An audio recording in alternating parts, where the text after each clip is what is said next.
Welcome to my YouTube channel maths with PB sir.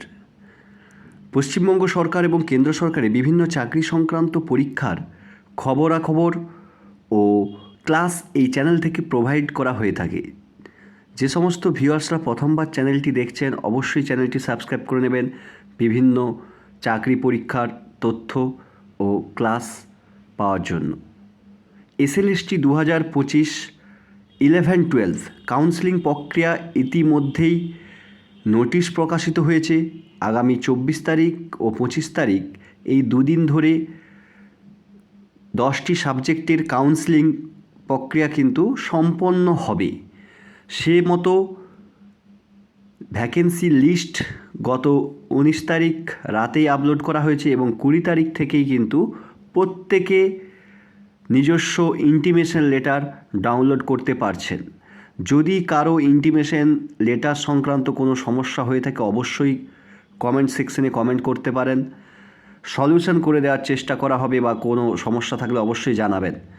আপাতত intimation লেটারে যা বলা হয়েছে সেই অনুযায়ী কিন্তু সমস্ত টেস্টিমোনিয়ালসগুলি কিন্তু নিয়ে যেতে হবে এবং প্রত্যেককে সবথেকে যেটা গুরুত্বপূর্ণ প্রত্যেকটি ইন্টিমেশন লেটারে সিএমএল র্যাঙ্ক অর্থাৎ কম্বাইন মেরিট লিস্ট র্যাঙ্ক, এই র্যাঙ্কটি কিন্তু প্রত্যেকে ইন্টিমেশন লেটারে দেখতে পাবেন। অর্থাৎ কারো যদি সিএমএল র্যাঙ্ক 47 থাকে তাহলে সে তার আগে কিন্তু 46 জনের কম্বাইন মেরিট লিস্ট থেকে কাউন্সেলিং হবে, তারপরে তার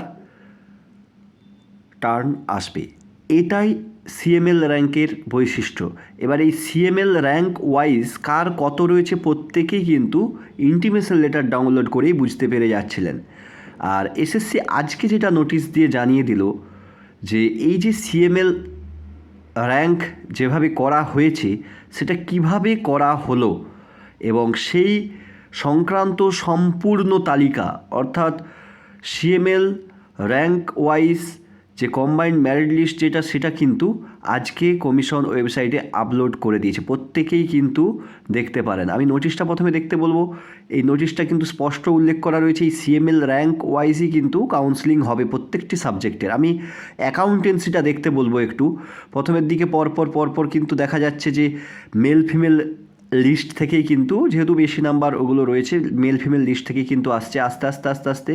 নেক্সট যেটা দেখতে বলবো, হঠাৎ করে দেখুন ফিমেল যেটা 1 র্যাঙ্ক তিনি কিন্তু ঢুকে পড়েছেন মাঝখানে।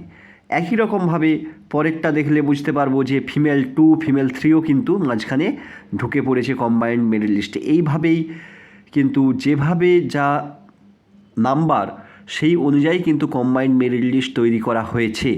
তাই এইভাবেই কিন্তু 11-12-এর কাউন্সেলিং প্রক্রিয়া সম্পন্ন হবে এবং এর দ্বারা এটাই বোঝা যায় বাকি যে সমস্ত সাবজেক্টগুলি রয়েছে তাদেরও কিন্তু এইভাবেই কম্বাইন্ড মেরিট লিস্ট আপলোড করা হবে এবং সেই অনুযায়ী কিন্তু কাউন্সেলিং হবে।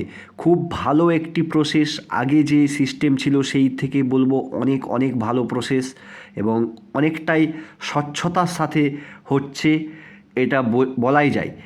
আর যেটা 9-10-এর কিন্তু ভেরিফিকেশান হয়তো একটু পিছিয়েই হবে, যেটা বোঝা যাচ্ছে 11-12-এর কাউন্সেলিং প্রক্রিয়া কিন্তু সমস্ত সাবজেক্টের শেষ হতে মার্চ পেরিয়ে যাবে এবং ভোটের ওপরে এর কোনো প্রভাব না পড়াটাই স্বাভাবিক।